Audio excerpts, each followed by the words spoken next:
আচ্ছা, নমস্কার। পশ্চিমবঙ্গের সমগ্র শিক্ষা মিশনে কর্মরত সকল শিক্ষক ও শিক্ষাকর্মী যারা আছেন, আজকের এই লাইভের মাধ্যমে আপনাদের কাছে এটুকু বলতে চাই যে আপনারা জানেন যে বিগত দিনের লড়াইয়ের ধারাবাহিকতা রেখে বিগত 10ই ফেব্রুয়ারি আমরা যে কর্মসূচি করেছিলাম, রাস্তায় নেমেছিলাম ঐক্যবদ্ধ লড়াইয়ের মধ্য দিয়ে।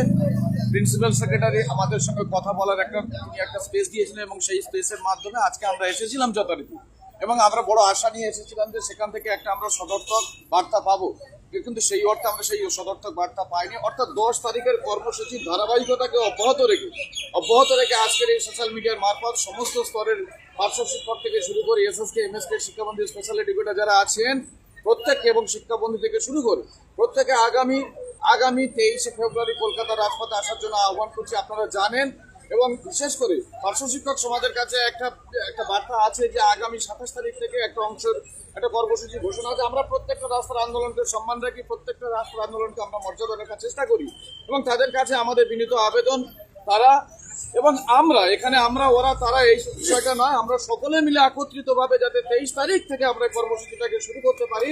যারা 27 তারিখের প্রস্তুতিতে আছেন, আমি বিনয়ের সঙ্গে আবেদন করব, আসুন আমরা সেই লড়াইটা 27 তারিখ নয়, আমরা 23 তারিখ থেকে পিএনবি মোড় থেকে শুরুটা করি। সেজন্য আমি এই সোশ্যাল মিডিয়ার মারফত সম্মানীয় ভগীরথ বাবু, সম্মানীয় রমিউল ইসলাম, সম্মানীয় বুবাই কোলে, সেলিম পাইক, জীবন দাস যারা আছেন, বিশেষ করে রাজ্য সরকারের তৃণমূলপন্থী সংগঠনের যারা বন্ধনে আছেন, তাদেরকেও আমরা আহ্বান করছি, তাদেরকে আমরা দায়িত্ব তুলে দিতে চাই। এখানে দায়িত্ব আমরা যারা এখানে আছি, আমরা কেউ দায়িত্ব নিতেও চাই না।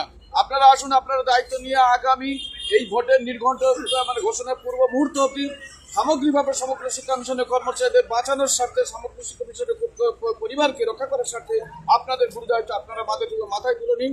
আর নচেত কিন্তু এই যে শামীমবাবু বললেন, আপনারা জানেন যে পশ্চিমবঙ্গের এই শিক্ষা কর্মশিক্ষার সঙ্গে যারা যুক্ত একটা 70% সংখ্যালঘু সম্প্রদায়ের মানুষ, তারা কিন্তু বাধ্য হবে রাস্তায় এবং রাজপথে নেমে তাদের ধর্মচর্চা করতে, পালন করতে, যেটা কিন্তু এই রাজ্যবাসীর কাছে এবং মাননীয় মুখ্যমন্ত্রীর কাছে কতটা সহনশীল হবে সেটা কিন্তু পরবর্তী পর্যায়ে একটা বিশেষ বার্তা বা রেখা দাগ কাটবে।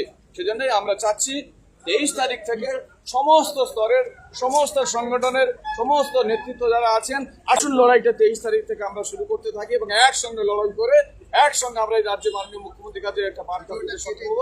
এটুকু বলে আমি আমার আহ্বান এখানেই সমাপ্ত করছি।